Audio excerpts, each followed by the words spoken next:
The morning sun cast long shadows across the dusty main street of Cedar Ridge. When Thomas Mitchell first saw her, she stood outside the general store, her black dress a stark contrast against the weathered wooden boards, holding a letter with trembling hands.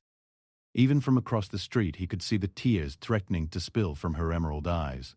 Thomas pulled his worn hat lower over his face and guided his horse toward the hitching post. At 28, he had spent most of his adult life avoiding conversations with women, especially beautiful ones. His tongue seemed to tie itself in knots whenever he tried to speak to anyone wearing a dress, and this woman was more striking than any he had ever encountered. Margaret Sinclair read the letter for the third time, hoping the words might change. The bank's message was clear and cold. Her late husband's debts had come due, and she had 30 days to pay $1,500 or lose the ranch that had been in his family for 3 generations. The cattle drive money James had promised would solve their problems had died with him in that terrible accident 6 months ago. She folded the letter carefully and placed it in her reticule, trying to compose herself. The people of Cedar Ridge had been kind since James's passing, but kindness would not save her ranch. She needed a solution, and she needed it quickly. Thomas tied his horse and pretended to check his saddlebags while stealing glances at the widow. Everyone in town knew Margaret Sinclair's story. James had been a good man, but a poor businessman. The ranch struggled even before his death, and now the beautiful young woman faced losing everything. "Excuse me." Margaret's voice was soft but determined as she approached him. "You're Thomas Mitchell, aren't you? You work for the Henderson Ranch?" Thomas felt his face burn red beneath his tan. He nodded, not trusting his voice to work properly. Margaret stepped closer, and he caught the faint scent of lavender in her hair. "I wonder if I might speak with you privately," she continued, glancing around the busy street. "Perhaps we could walk to the church garden." The request surprised him so much that he found his voice. "Yes, ma'am." "Of course." They walked in silence down the dusty street, past the saloon where piano music drifted through the bat-wing doors, past the blacksmith shop where hammer rang against anvil. The church sat at the end of town, its white steeple reaching toward the cloudless sky. Behind it, a small garden bloomed with wildflowers that the pastor's wife tended with loving care. Margaret settled onto a wooden bench beneath an old oak tree, arranging her skirts carefully. Thomas remained standing, shifting his weight from one foot to the other, his hat in his hands. "Please sit," she said gently. "What I have to say may shock you, but I hope you'll hear me out completely before you respond." Thomas lowered himself onto the far end of the bench, leaving a respectable distance between them. His heart hammered against his ribs as he waited for her to speak. Margaret stared at her hands folded in her lap for a long moment. When she looked up, her green eyes held a determination that surprised him. "Mr. Mitchell, I'm going to lose my ranch," she began quietly. "The bank is demanding payment of debts my husband left behind, and I simply don't have the money. But losing the land isn't my only concern." She paused, taking a shaky breath. "James and I were married for 3 years and we never had children. It wasn't for lack of trying or wanting. The doctor in the next county told me there was nothing wrong with either of us, that sometimes these things just take time. But now James is gone, and I faced not only losing our home, but also the end of the Sinclair family line." Thomas listened intently, unsure where this conversation was leading, but sensing its importance. "The ranch has been in James's family for 60 years, Margaret continued. "His grandfather built the main house with his own hands. His father expanded the herd and the land. James improved the water rights and built the new barn. It represents 3 generations of back-breaking work and dreams." She turned to face him directly, her eyes bright with unshed tears but her voice steady. "I've been thinking and praying about this for weeks, Mr. Powell. Mitchell. There might be a way to save both the ranch and ensure that a Sinclair heir inherits it properly." Thomas felt his mouth go dry. "Ma'am, I'm not sure I understand." Margaret's cheeks flushed pink, but she pressed on. "You're known throughout this county as an honorable man. You work hard, you don't drink to excess, and you've never been known to keep company with questionable women. People respect you." She took another breath, gathering her courage. "I'm proposing a business arrangement, Mr. Mitchell. A marriage of convenience, if you will. You would help me save the ranch, and in return—" She faltered slightly, then continued with quiet determination. "In return, I would give you a son, an heir who would inherit the Sinclair name and land." Thomas felt as though the world had tilted sideways. He stared at her, certain he had misheard. Mrs. Sinclair, What exactly are you asking? I'm asking you to marry me, she said simply. Not for love, but for practical reasons that would benefit us both. You've worked for wages your entire adult life. This would give you a chance to own land, to build something lasting, and it would give me the chance to fulfill my husband's dream of continuing his family legacy. She reached into her reticule and pulled out another piece of paper. I've thought this through carefully. We would live as man and wife until I conceived and bore you a son. The child would take the Sinclair name and inherit the ranch. In exchange, you would help me run the operation and share in any profits we made. Thomas found his voice at last, though it came out as barely more than a whisper. And after the child is born? Margaret's composure wavered slightly. That would be up to you. If you wished to stay and help raise him, you would be welcome. If you preferred to take your share of the ranch's value and start fresh elsewhere, I would understand. The important thing is that there would be a Sinclair heir. The garden fell silent except for the gentle buzzing of bees among the wildflowers. Thomas struggled to process what he had just heard. The most beautiful woman he had ever seen was proposing marriage to him, offering him everything he had ever dreamed of owning. But she was also asking him to father a child, and then possibly walk away from that child's life.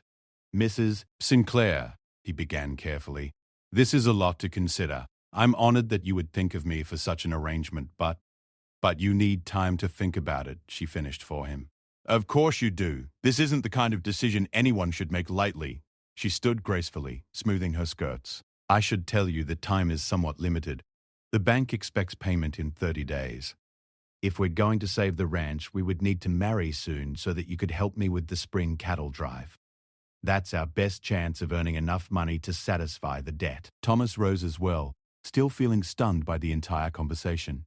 How soon? Within the week, Margaret said quietly. I know it's asking a great deal, Mr. Mitchell, but I believe this arrangement could work well for both of us, if you're willing to consider it seriously. She began walking back toward town, and Thomas fell into step beside her. His mind raced with questions and possibilities. He had been saving his wages for years, dreaming of someday having enough money to buy a small spread of his own. But ranches like the Sinclair place didn't come up for sale very often, and when they did, they cost far more than a working cowboy could ever afford. Mrs. Sinclair, he said as they reached the main street again, may I ask why you chose me? Surely there are other men in town who might be interested in such an arrangement. Margaret stopped walking and turned to face him. You want an honest answer? Yes, ma'am. Because you're the only unmarried man in Cedar Ridge who doesn't scare me, she said quietly. You're gentle with the horses, patient with children, and kind to elderly folks. I've watched you help Mrs. Peterson with her groceries and seen you tip your hat to every lady you pass.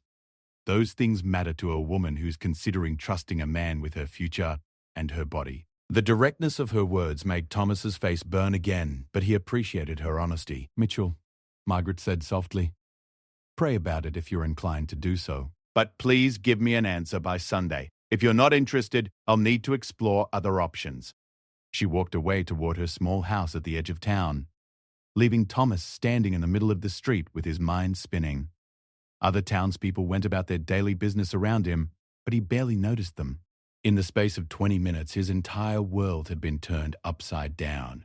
That evening, Thomas sat on the bunkhouse porch at the Henderson Ranch, staring up at the stars and turning Margaret's proposal over in his mind.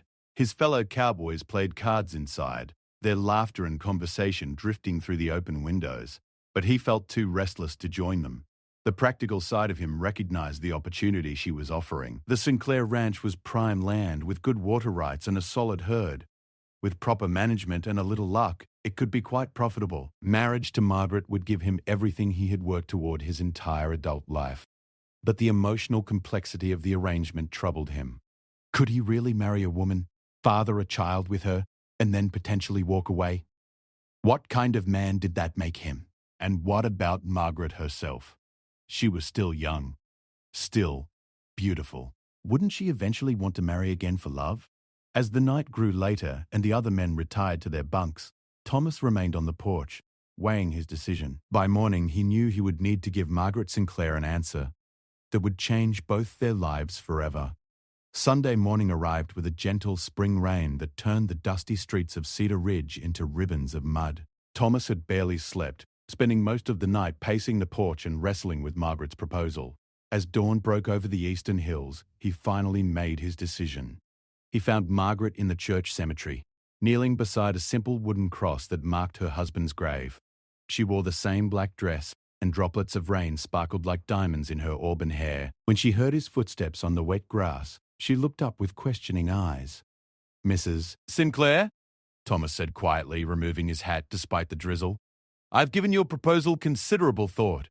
Margaret rose gracefully, brushing dirt from her skirts. Her green eyes searched his face for any hint of his decision.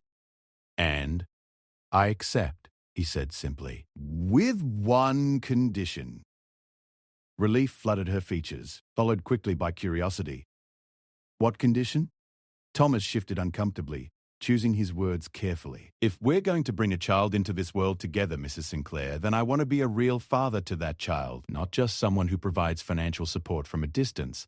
I want to help raise him, teach him about ranching, be there for the important moments of his life." Margaret studied his face for a long moment. "Even though this would be a marriage of convenience? Even though we barely know each other?" "Especially because of that," Thomas replied. "A child deserves better than parents who treat his existence as just a business transaction. If we're going to do this, we should try to make it work as a real family, even if it didn't start as one." A genuine smile crossed Margaret's lips for the first time since her husband's death. "I think James would have liked you, Mr. Mitchell. He always said a man's character showed in how he treated children and animals." They walked together toward the church, where early morning services would begin in an hour. The rain had softened to a gentle mist, and the air smelled of fresh earth and growing things. "How quickly can we arrange the ceremony?" Thomas asked. "Pastor Williams can marry us this afternoon if we have witnesses," Margaret replied.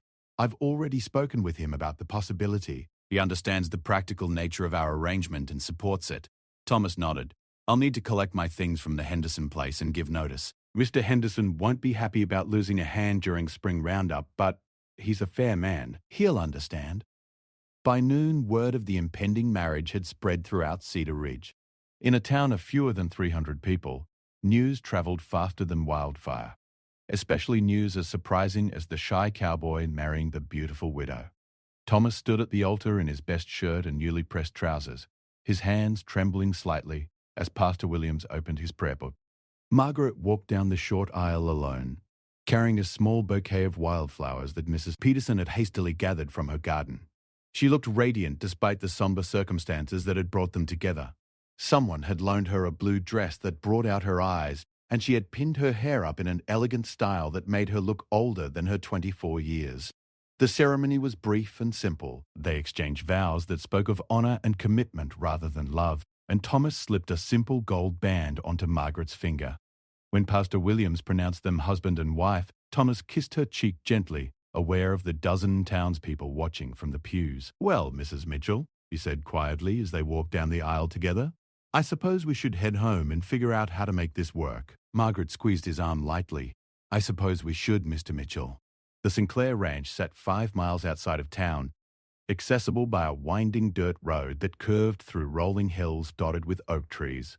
The main house was modest but well built, with a wide front porch and flower boxes beneath the windows. The barn stood nearby, solid and weathered, surrounded by corrals and pastures where cattle grazed peacefully.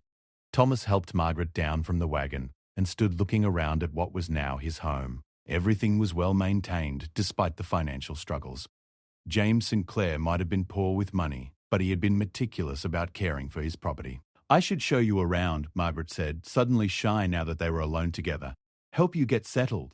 She led him through the house, pointing out the kitchen with its large wood stove and hand pump well, the sitting room with comfortable chairs positioned near the fireplace, and the 2 bedrooms at the back of the house. When they reached the larger bedroom, Margaret paused uncertainly. "This was James's and my room," she said quietly. "But if you'd prefer the smaller room, I understand. We can work out the sleeping arrangements however you're comfortable."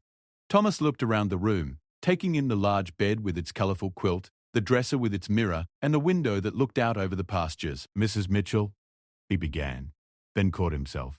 Margaret, we agreed this would be a real marriage, at least until our goal is accomplished. I think we should start as we mean to go on. Margaret nodded, though her cheeks flushed pink. You're right, of course. I'll clear some space in the dresser for your things. That evening, they sat on the front porch after a simple supper of bread, cheese, and leftover stew. The rain had stopped, and the sunset painted the sky in shades of gold and rose. Thomas had spent the afternoon looking over the ranch's books and evaluating the condition of the herd and facilities. Your husband did good work here, he said, breaking the comfortable silence that had settled between them. The cattle are healthy, the water system is solid, and the pastures are in excellent condition. With the right management, this place could be very profitable. Margaret rocked gently in her chair, a piece of mending in her lap. James loved this land more than anything. He used to say that every sunrise over those hills was a gift from God. What went wrong with the finances? Thomas asked gently. If you don't mind me asking. Margaret sighed softly. James was wonderful with cattle and terrible with numbers. He trusted people too easily, made handshake deals without proper contracts, and never charged enough for his services. The bank tried to help him reorganize his debts several times, but he always fell behind again. She set down her sewing and looked out over the pastures. The final blow came when he contracted to provide cattle for a military post up north. It was a large order that would have cleared all our debts and left us with a substantial profit, but he died in that accident before he could complete the drive, and the contract died with him. Thomas absorbed this information, already forming ideas about how to approach their spring cattle drive. Do you know anything about managing the business side of ranching? Very little, Margaret admitted. James handled all of that. I can cook, sew, tend a garden, and help with basic ranch work, but I've never dealt with buyers or shipping schedules or any of the financial aspects. Then we'll learn together, Thomas said firmly. I've picked up some knowledge working for other ranchers, and I'm good with numbers. Between the two of us, we can figure it out. As the stars emerged in the darkening sky, they discussed their plans for the coming weeks. The spring roundup would begin in 10 days, and they would need to hire additional help to gather the cattle scattered across their range. After that, they would drive the herd to the railroad in Abilene, where cattle prices were currently strong. If we're careful with our expenses and get a fair price for the cattle, we should be able to pay off the bank debt and have enough left over to operate comfortably through the next year, Thomas calculated. Margaret felt a flutter of hope in her chest. For the first time since James's death, the future looked manageable rather than terrifying. When they finally went inside, the awkwardness of their situation returned. They moved around each other carefully in the bedroom, Thomas changing his shirt while Margaret brushed her long hair at the dresser. When they finally settled into bed, a careful distance between them, both pretended to fall asleep quickly. But Margaret lay awake listening to Thomas's breathing, wondering if she had made the right choice. He seemed like a good man, gentle and hard-working, as she had observed, but could two strangers really build a life together based on practical necessity rather than affection? Thomas, for his part, stared at the ceiling and tried not to think about the warm presence beside him. He had agreed to this arrangement with his eyes wide open, but the reality of sharing a bed with a woman he barely knew was more complicated than he had anticipated. Over the following weeks, they settled into a routine that felt surprisingly natural. Thomas rose before dawn to tend the livestock while Margaret prepared breakfast. They worked together during the day, with Margaret proving to be more capable with ranch work than she had claimed. She could handle horses well, had a good eye for evaluating cattle, and possessed the kind of practical intelligence that made her a valuable partner. Evenings were spent on the porch or in the sitting room, discussing the day's work and planning for the future. They talked about everything, except the intimate aspect of their arrangement, both aware that the time would come when they would need to address it directly. The spring roundup began on a crisp morning in late April. Thomas had hired 3 additional cowboys, men he had worked with before who could be trusted to work hard and keep their opinions about his unusual marriage to themselves. Margaret proved invaluable during the roundup, riding alongside the men and helping to gather cattle from the far reaches of their range. Your wife's got more sand than most men I've worked with, observed Jake Morrison, one of the hired hands, as they watched Margaret expertly cut a stubborn steer from a group trying to break away from the main herd. Thomas felt a surge of pride as he watched his wife work. She's tougher than she looks, he agreed. By the end of the week, they had gathered nearly 400 head of cattle, more than Thomas had expected. The herd was in excellent condition, with strong, healthy animals that should bring good prices at market. As they prepared for the cattle drive to Abilene, Thomas and Margaret's partnership deepened. They made decisions together, trusted each other's judgment, and found that their different skills complemented each other well. What had begun as a business arrangement was slowly becoming something more substantial, though neither was ready to admit it yet. The night before they were scheduled to leave for Abilene, Margaret approached the subject that had been hanging between them like an unspoken question. "Thomas," she said quietly as they sat on the porch after supper, "we haven't talked about the other aspect of our arrangement, about having a child." Thomas felt his throat tighten. "I know. I've been thinking about it too." Margaret twisted her wedding ring nervously.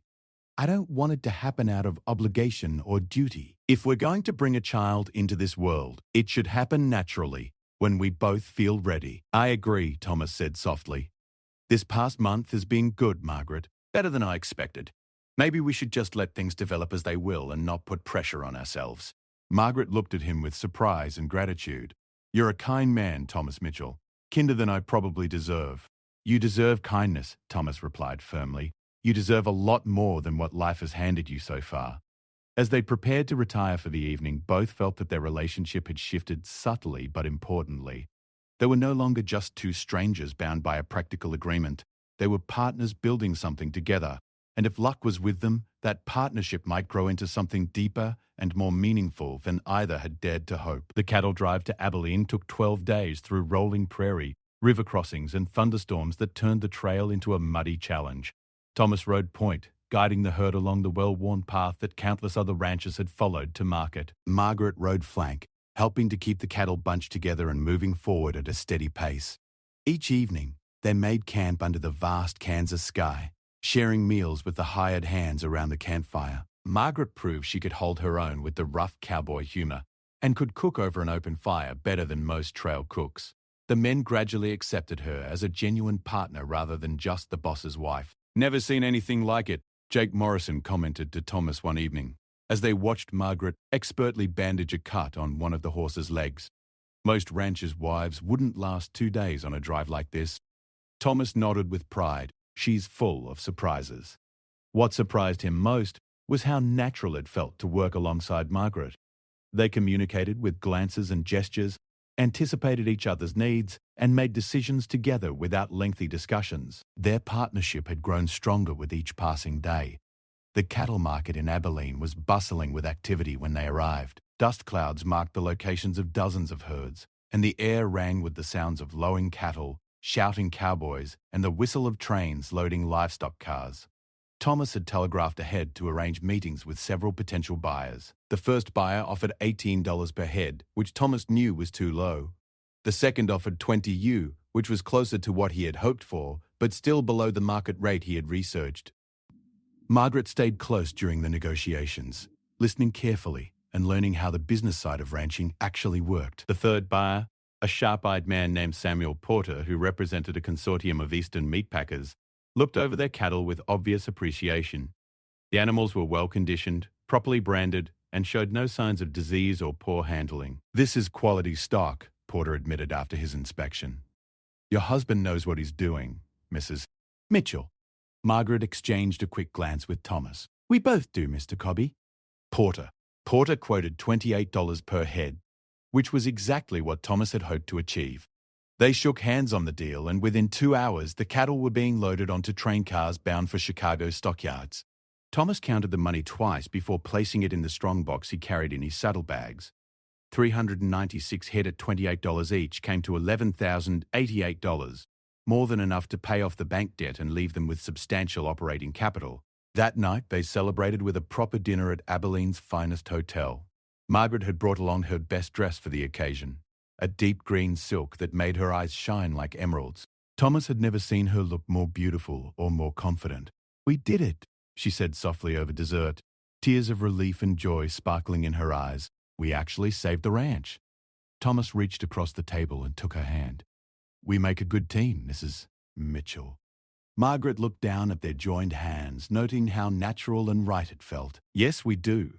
The journey home took 8 days, traveling light without the cattle to slow them down.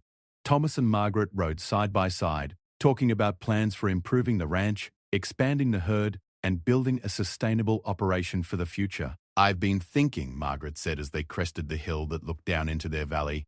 "Maybe we should plant some winter wheat in the south pasture, diversify our income a bit." Thomas considered this suggestion.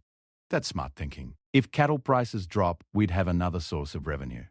They reached home just as the sun was setting behind the western hills, painting their ranch in shades of gold, and everything looked exactly as they had left it, peaceful and welcoming.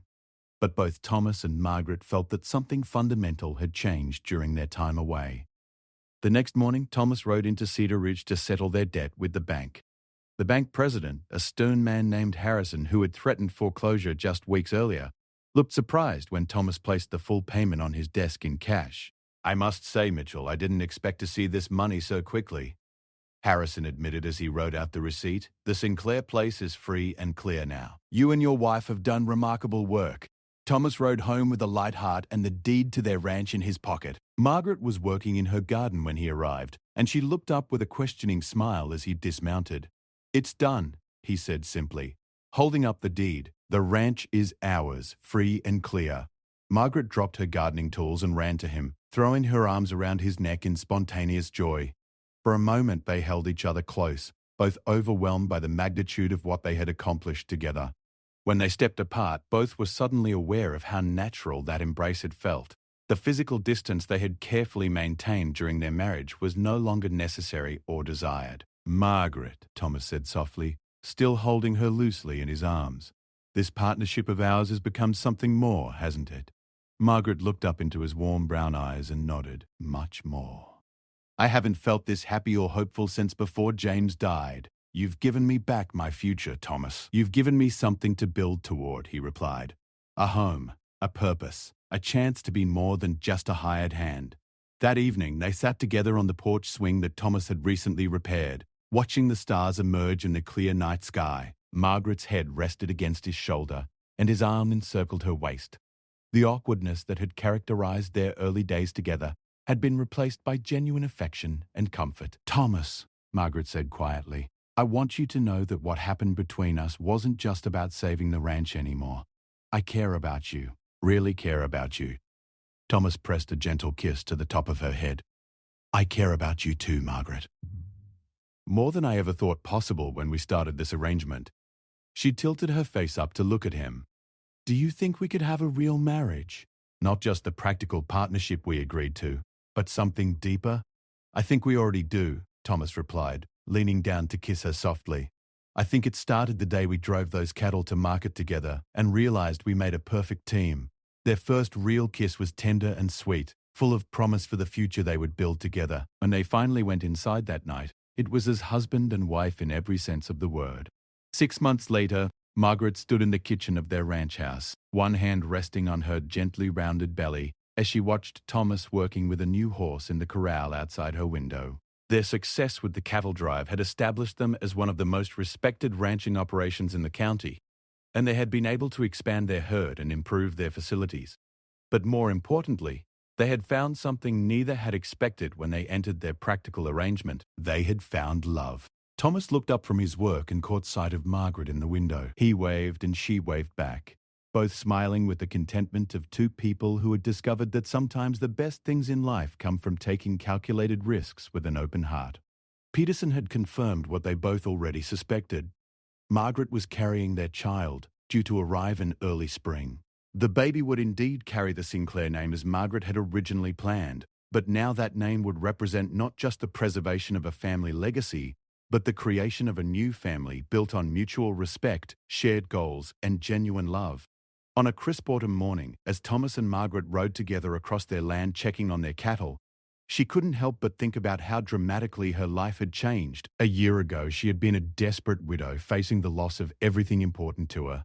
Now she was a successful rancher, a beloved wife, and an expectant mother. "Do you ever regret the choice you made?" she asked Thomas as they paused to rest their horses near the creek that ran through the center of their property. Thomas considered the question seriously. "How can I regret a choice that gave me everything I ever wanted and some things I never dared to dream of?" Margaret smiled and placed her hand over her belly, where their child grew stronger each day. "I used to think that love was something that either existed or didn't exist, that it couldn't be built or created. You taught me I was wrong about that." Maybe love is like ranching, Thomas suggested with a grin. It takes hard work, patience, and the willingness to face challenges together. But if you're committed to making it work, it can grow into something stronger and more valuable than you ever imagined. As they rode back toward home, both reflected on the unexpected journey that had brought them together. What had begun as a desperate woman's bold request to a shy cowboy had evolved into a partnership that exceeded both their expectations. They had saved the ranch, yes, but they had also saved each other. The Sinclair name would indeed continue, carried by the child Margaret bore and the children who might follow. But more than that, the values that name represented, hard work, integrity, commitment to family and land, would be strengthened by the love Thomas and Margaret had discovered in their marriage of convenience that had become a marriage of the heart. Their story became legend in Cedar Ridge, told and retold as an example of how courage and practicality could lead to unexpected happiness. The shy cowboy and the desperate widow had found in each other not just a solution to their problems, but a love story that would last for all the years of their lives together on the land they had saved and the family they had created. Years later, when their son asked how his parents had met and fallen in love, Margaret and Thomas would exchange glances and smile before beginning the story of how a widow's bold request had changed both their lives forever. It was a tale of risk and reward, of practical necessity transformed into lasting devotion, and of two people who discovered that sometimes the best marriages begin not with passion, but with the shared determination to build something meaningful together.